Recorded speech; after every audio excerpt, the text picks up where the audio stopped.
รกำลังมองหารูปแบบจอ 4K คุณภาพสูงวันนี้พลาดไม่ได้เลยนะครับผมเอาใจสำหรับสาวกงานครีเอทีฟโดยเฉพาะผมมากับแบรนด์อะไรสำหรับวันนี้ผมมากับ ASUS Pro Art Display PA32 UCRK นะฮะนี่คือชื่อของเขานะครับวันนี้พลาดไม่ได้เลยสำหรับสายงานครีเอทีฟนะครับไม่ว่าจะเป็นงานอีดิเตอร์งานตัดต่อต่างๆงานกราฟิกดีไซน์หรือแม้กระทั่ง Color List นะครับผมบอกเลยนะฮะจอนี้ผมบอกเลยตอบโจทย์การใช้งานกับงานประเภทนี้ 100% นะครับเขาผลิตมาเพื่อสายงานนี้โดยเฉพาะเลยนะครับสำหรับ ASUS นะฮะและสำหรับวันนี้ไม่ควรพลาดเลยนะครับผมจะเจาะรายละเอียดให้ทุกคนได้ดูกันสำหรับจอตัวนี้ว่าใช้งานอะไรยังไงได้บ้างนะครับรายละเอียดสเปคทุกอย่างเป็นยังไงแบบละเอียดเลยนะครับสายงานครีเอทีฟพลาดไม่ได้ลองไปชมกันว่าจะเป็นยังไงนะฮะเรามาเริ่มแต่จุดเด่นก่อนเลยนะครับสำหรับ ASUS Pro Art Display PA32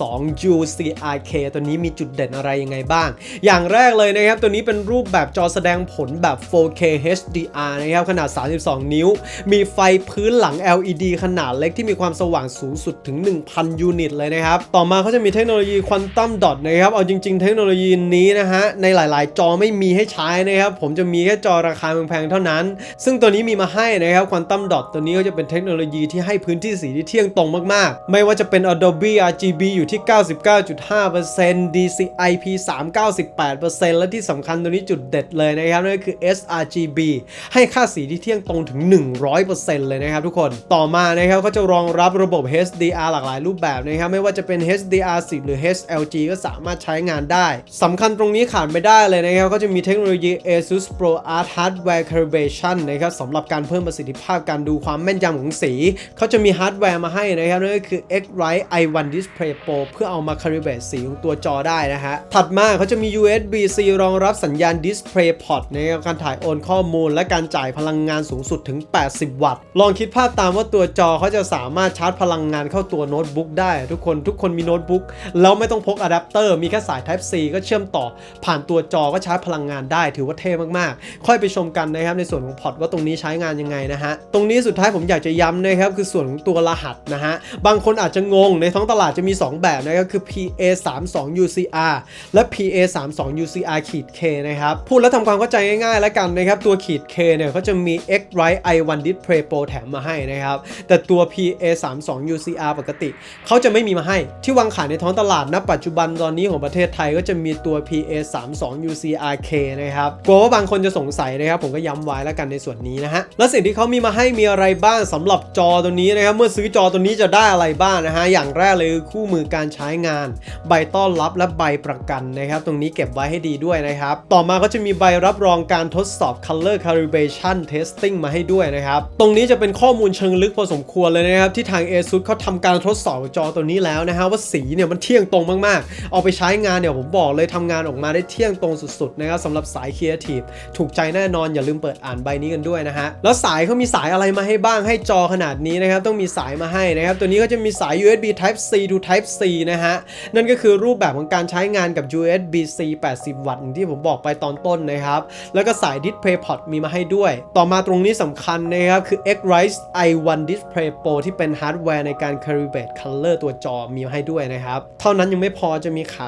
ตั้งจอแล้วก็ช่องเก็บสายมาให้ด้วยนะฮะและสุดท้ายคือตัวจอนะครับถัดมาคือส่วนของสเปคนะครับวันนี้ผมบอกตามตรงเลยนะครับสำหรับใครที่อยากจะดูรายละเอียดแบบละเอียดจริงๆสามารถเข้าไปดูที่หน้าเว็บไซต์ของทาง ASUS ได้นะครับเดี๋ยวผมจะแปะลิงก์รายละเอียดทุกอย่างให้ด้านล่างนะครับใน description สามารถเข้าไปดูกันได้แต่ส่วนนี้นะครับเดี๋ยวผมจะอธิบายเบื้องต้นนะครับสำหรับรายละเอียดที่สำคัญย่อมาให้แล้วนะครับเดี๋ยวเรามาเจาะรายละเอียดกันเริ่มจากส่วนแรกนะครับคือส่วนของ resolution อย่างที่ผมบอกไปตัวนี้จอเป็นรูปแบบจอ 4K คุณภาพสูงนะฮะบวกกับ color space ตัวนี้นะครับผมบอกตามตรงเลยนะครับ color space มีหลากหลายมากๆซึ่งผมย่อเบื้องต้นให้ทุกคนได้ฟังกันนะครับส่วนแรกเลยนะครับคือ sRGB ตัวนี้จะให้ค่าสีที่เที่ยงตรงอยู่ในระดับ 100% นะครับถัดมา Adobe RGB จะอยู่ที่ 99.5% DCI-P 3อยู่ที่ 98% นะฮะแต่ค่าที่ต่ำสุดตัวนี้จะเป็นเลข 2020 นะครับอยู่ที่ 87% ก็ถือว่าเป็นค่ามาตรฐานที่สามารถใช้งานได้ทั้งหมดนะครับแล้วตัวจอเขามี preset แบบไหนมาให้บ้างนะครับในการปรับใช้งานในตัวจอเนี่ยนะฮะจริงๆผมจะเจาะรายละเอียดในส่วนของปุ่มให้ฟังกันอีกรอบอยู่แล้วนะครับแต่ว่า preset เขามีหลากหลายมากๆนะครับไม่ว่าจะเป็น preset standard sRGB Adobe RGB DCI-P 3 Rec 2020 หรือแม้กระทั่ง Rec 709 นะครับแล้วเทคโนโลยีของตัวจอมีอะไรบ้างตัวนี้ Motion Sync นะครับเขามี support ให้ด้วยและที่สำคัญใครที่กลัวว่าตา าจะเสียนะครับเขามีเทคโนโลยีโรบูไลท์มาให้ด้วยนะครับสำหรับการลดแสงบูไลท์มีมาให้สำหรับตัวจอยอดเยี่ยมมากๆแล้วตัว Audio ตัวนี้มีสปีกเกอร์มาให้ไหมนะครับตัวจอมีสปีกเกอร์มาให้นะฮะแล้วรูปแบบ VESA เมาส์ตัวนี้ของเขาเป็นรูปแบบ100 คูณ 100 มิลลิเมตรนะครับสามารถเอาไปใช้งานกับแขนจับจอได้แน่นอนนะฮะแล้วน้ำหนักของเขาเป็นยังไงบ้างนะฮะตัวจอจะอยู่ที่ 7.7 กิโลกรัมนะครับแต่ถ้าเกิดรวมกับขาตั้งแล้วนะครับตัวน้ำหนักจะอยู่ที่ 17.7 กิโลกรัมก็ถือว่าเป็นตัวจอที่มีน้ำหนักพอสมควรนะครับขนาดใหญ่ด้วยนะฮะอันนี้ผมย้ำไว้เลยนะครับเอาแค่ข้อมูลในส่วนของสเปคตรงนี้ก็ถือว่าแน่นมากๆแล้วนะครับผมประทับใจมากในส่วนของ Color Calibrate ของเขานะฮะ sRGB ของเขาสามารถใช้งานได้ 100% นะทุกคนคิดดูว่าค่าความเพี้ยนมันไม่มีเลยนะครับ 100% แบบจับเต็มมากๆนะครับถือว่าเป็นจอคุณภาพดีอีกตัวหนึ่งที่ทุกคนพลาดไม่ได้จริงๆนะครับสำหรับจอ 4K ตัวนี้จาก ASUS นะฮะต่อไปเราไปชมกันในส่วนของดีไซน์แล้วก็สะดวกกันบ้างนะครับว่าหน้าตาและการใช้งานของเขาเป็นยังไงบ้างนะครับแล้วก็ฟังก์ชันต่างๆเป็นยังไงบ้างนะฮะดีไซน์การออกแบบนะครับเริ่มจากขนาดกันก่อนตัวนี้เป็นรูปแบบจอ32 นิ้วนะครับขนาดใหญ่สุดๆเลยนะฮะ Resolution อยู่ที่ 3840 คูณ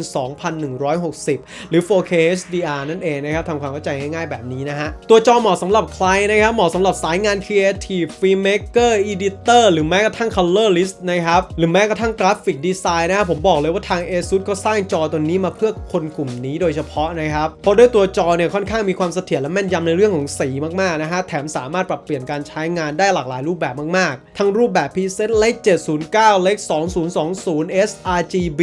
พูดง่ายๆเกิดมาเพื่อสายงาน Creative เลยนะครับสำหรับจอตัวนี้นะฮะการออกแบบของจอเป็นรูปแบบจอแบนนะครับบางเฉียบมากๆดีไซน์สวยมากๆพร้อมส่วนโลโก้แบบมินิมอลนะครับในส่วนของด้านหน้าของจอด้านล่างนะครับเท่มากๆและด้านหลังก็จะมีโลโก้ขนาดใหญ่เลยนะครับมีมาให้ด้วยการซัพพอร์ต VESA เมาส์นะครับตัวนี้ใช้งานกับ VESA เมาส์ขนาด100 คูณ 100 มิลลิเมตรใครจะเอาไปใช้งานก็ใช้กับแขนจับจอที่รับน้ำหนักได้ตั้งแต่9 ถึง 12 กิโลกรัมผมว่าจะใช้งานได้สะดวกนะครับตัวขาตั้งจอกันบ้างนะครับรายละเอียดขาตั้งจอตัวนี้เป็นมาตรฐานแยกชิ้นส่วนมาให้2ชิ้นชัดเจนนะครับส่วนแรกเลยคือการปรับขึ้นปรับลงนะครับได้ละเอียดถึง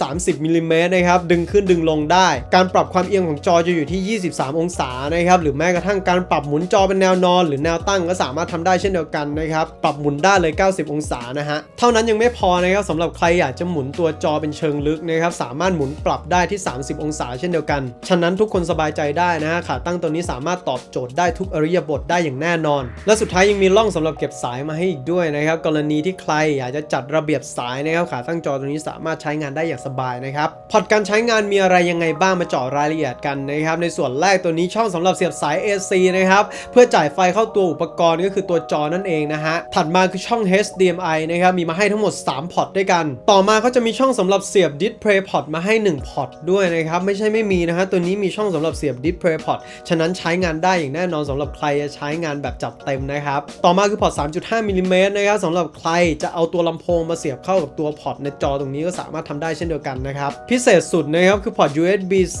80 วัตต์นะครับที่สามารถส่งสัญญาณภาพและชาร์จพลังงานอุปกรณ์ในเวลาเดียวกันได้นะครับสำหรับใครจะใช้งานโน้ตบุ๊กหรือ MacBook สามารถเชื่อมต่อเพื่อชาร์จพลังงานเข้าตัวอุปกรณ์ผ่านพอร์ตนี้ได้เลยนะครับโดยไม่ต้องใช้อะแดปเตอร์ด้วยนะฮะสามารถต่อใช้งานได้เพื่อเพิ่มพลังงานเข้าตัวโน้ตบุ๊กได้ด้วยถือว่ายอดเยี่ยมมากๆนะครับผมเชื่อว่าเทคโนโลยีนี้บางจอไม่มีให้ใช้นะครับแต่ตัวนี้มีมาให้ยอดเยี่ยมมากๆถัดมาสุดท้ายจะมีแผงพลาสติกนะครับสำหรับปิดพอร์ตเพื่อจัดระเบียบสายมาให้ด้วยนะครับแล้วตัววัสดุโดยรวมของเขาเป็นยังไงตัวนี้เป็นพลาสติกคุณภาพสูงนะครับขอบจอด้านล่างเนี่ยเป็นอลูมิเนียมนะครับคุณภาพพรีเมียมเลยนะฮะการปรับใช้งานและตั้งค่าตัวจอเนี่ยสามารถทำอะไรยังไงได้บ้างนะครับตัวนี้แบ่งแยกย่อยได้ทั้งหมด7ส่วนด้วยกันนะครับเริ่มจากส่วนแรกตัวนี้จะมีปุ่มการเปิดปิดล่างสุดนะครับส่วนของไฟการเปิดปิดเนี่ยนะครับเขาจะมีสัญญาณสเตตัสให้ในส่วนของด้านล่างนะครับสังเกตได้ง่ายๆเลยนะฮะแล้วเขาจะมีปุ่มการปรับฟังก์ชันช็อตคัทให้ด้วยนะครับทั้งหมด5ปุ่มแต่ปุ่มหลักจะเป็นปุ่มแมนนวลเมนูนะครับบนสุดวิธีการปรับทำการกดปุ่มแมนนวลเมนู2ครั้งนะครับจะเข้าสู่การตั้งค่าเมนูหลักปุ่มแมนนวลเมนูตรงนี้จะโยกซ้ายขวาขึ้นลงได้นะครับเพื่อทำการตั้งค่าต่างๆและทำการกดคลิกเพื่อทำการกดตกลงนะครับเจาะรายละเอียดตัวจอนะครับแมนนวลเมนูจะมีทั้งหมด10หน้าหลักๆด้วยกันในการปรับมีอะไรยังไงบ้างนะฮะมาเจาะรายละเอียดกั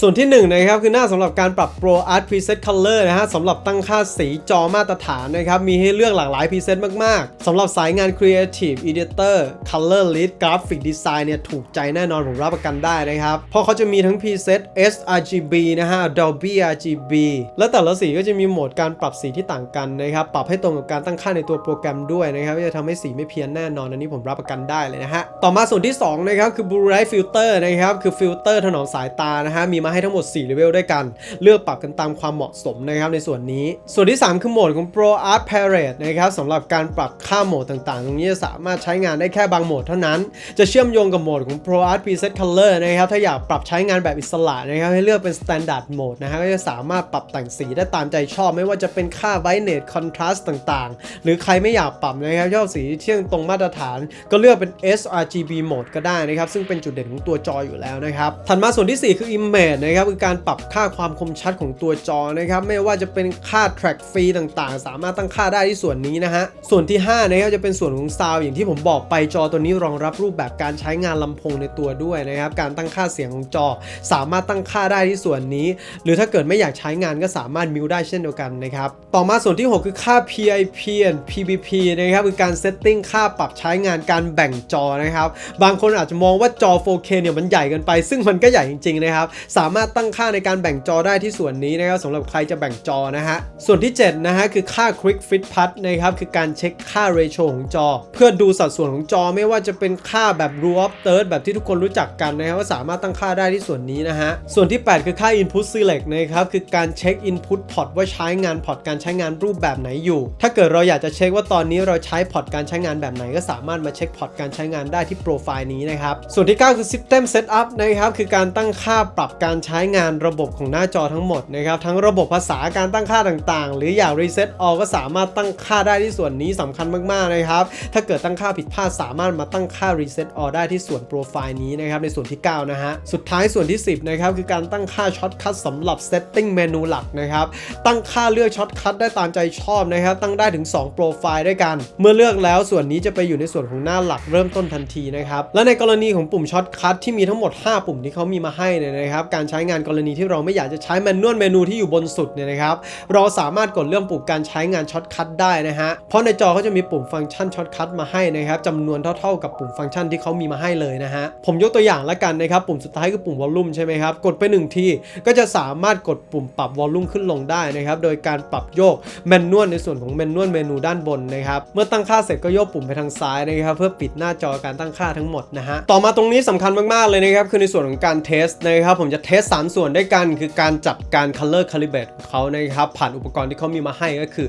i1 Display Pro นะครับที่เขามีมาให้แล้วก็ในส่วนของการเทสเกมมิ่งนะฮะสุดท้ายก็จะเป็นเทสในส่วนของการจัดการเกี่ยวกับงานครีเอทีฟนะครับว่าการตัดต่อต่างๆเนี่ยโอ้โหมันใช้งานอะไรยังไงได้บ้างนะครับแล้วมันเพียงพอต่อการใช้งานของเราไหมสำหรับจอตัวนี้นะครับเราไปดูในส่วนของการเทสกันนะครับไปทีละส่วนเลยนะฮะจากการเทส Calibration จากที่ผมทดสอบนะครับการปรับตั้งค่า Color Calibration นะครับผ่านตัว i1 Display Pro ที่เขามีมาให้จากที่ลองทดสอบตัวอุปกรณ์สามารถใช้งานได้ปกติดีมากและทำให้สีจอออกมาเป็นค่ามาตรฐานได้แบบไร้ทิฏฐิมากๆนะครับผมลองเทสกับจอ Pro Art ตัวนี้นะครับที่ว่าสีเที่ยงตรงแล้วนะครับพอใช้ i1 Display Pro อีกรอบเนี่ยนะครับก็ทำให้ความสว่างจอและค่าคอนทราสต์ต่างๆตรงมากยิ่งขึ้นไปอีกนะครับเอาจริงๆส่วนนี้ผมจะไม่ได้เน้นการใช้งานมากนะครับให้ลองไปหาคลิปแยกในการใช้งานดูว่าการ Color Calibrate ต่างๆเนี่ยมันทำอะไรยังไงนะครับมันค่อนข้างละเอียดพอสมควรอยู่เหมือนกันนะฮะแต่จากที่ผมลองแล้วจากตัวอุปกรณ์ใช้งานได้แน่นอนนะครับถ้าใครกลัวว่าสีจะเพี้ยนหรือปรับการใช้งานแล้วไม่ตรงสามารถใช้อุปกรณ์ตัวนี้ช่วย Color Calibrate ได้นะครับในส่วนของการเทสวิดีโอ 4K กันบ้างนะครับความคมชัดและเนื้อสีเนี่ยตรงตามสเปคมากๆไม่มีผิดเพี้ยนนะครั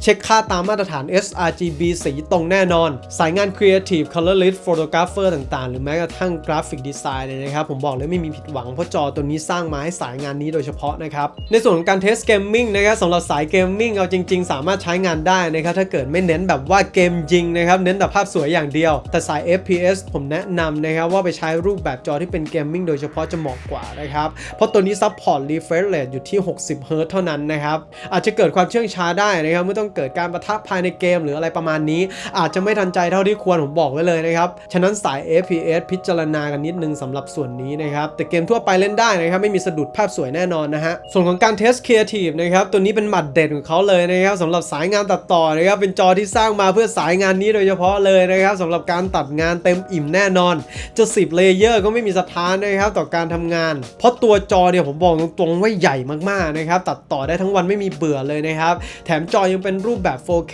ด้วยนะฮะตัดต่อทำงานสะใจจริงๆเราไม่ต้องกังวลนะครับในเรื่องของสีจะไม่ตรงเพราะจากที่ผมเทส Color Calibrate แล้วนะครับได้สี ตรงตามมาตรฐานแน่นอนไม่มีผิดเพี้ยนนะครับรีวิวจัดเต็มขนาดนี้ราคาค่าตัวของเจ้า ASUS ตัวนี้เนี่ยนะครับจอมอนิเตอร์คุณภาพสูงตัวนี้อยู่ที่เท่าไหร่นะครับราคาของเจ้าตัวเนี่ยอยู่ที่